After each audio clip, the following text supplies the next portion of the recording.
Hello viewers, আসসালামু আলাইকুম। SB Sabiya blog and cooking page থেকে নতুন আরও একটি ভিডিও নিয়ে আমি চলে এসেছি। সবাই কেমন আছেন? আশা করি আল্লাহর রহমতে সবাই ভালো আছেন। আমিও আলহামদুলিল্লাহ ভালো আছি।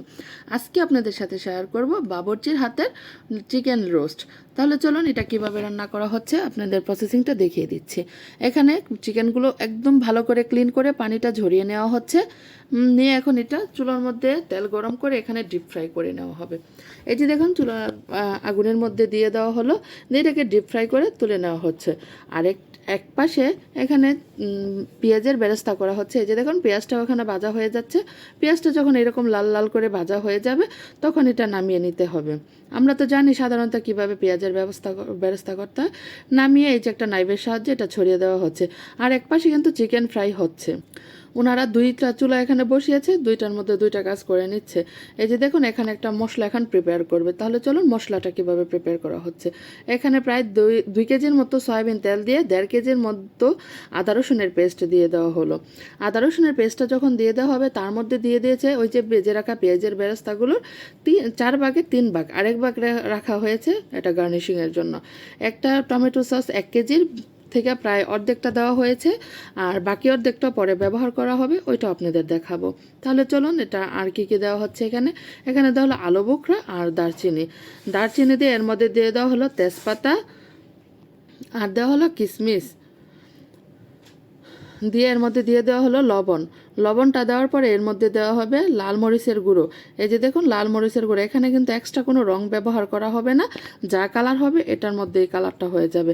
তার মধ্যে টেস্টিং সল্টটা দেওয়া হয়েছে। টেস্টিং সল্টটা শরীরের জন্য অনেক ক্ষতিকারক, এটা আপনারা চেষ্টা করবেন অ্যাভয়েড করার জন্য।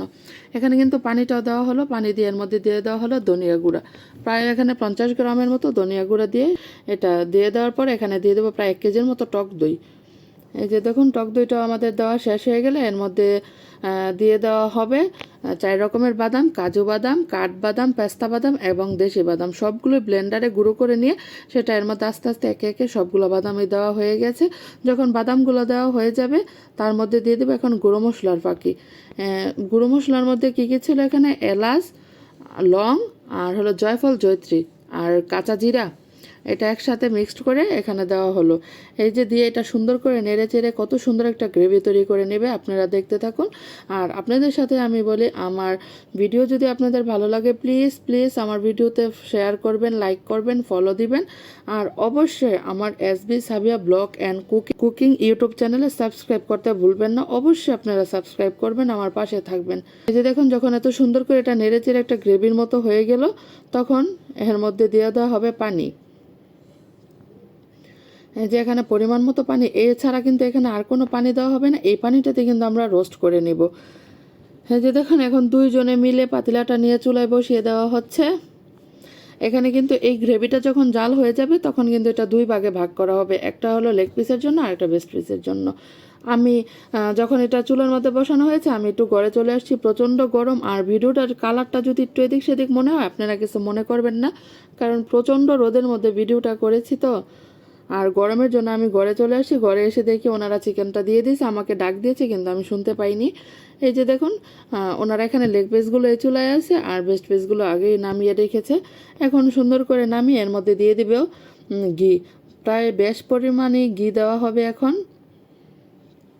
এই যে ঘিটা দিয়ে ওনারা এটা সুন্দর করে নেড়ে চেড়ে মিশিয়ে এটা নামিয়ে নেবে। এই যে দেখুন ফাইনালি কত সুন্দর হয়েছে রান্নাটা।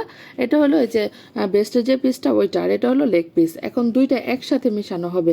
ওনারাই কত সুন্দর আস্তে আস্তে ঘুরিয়ে ঘুরিয়ে একটার পর একটা করে ওরা যে গুছিয়ে নিয়েছে। যে দেখুন কত সুন্দর করে করেছে, তাই না?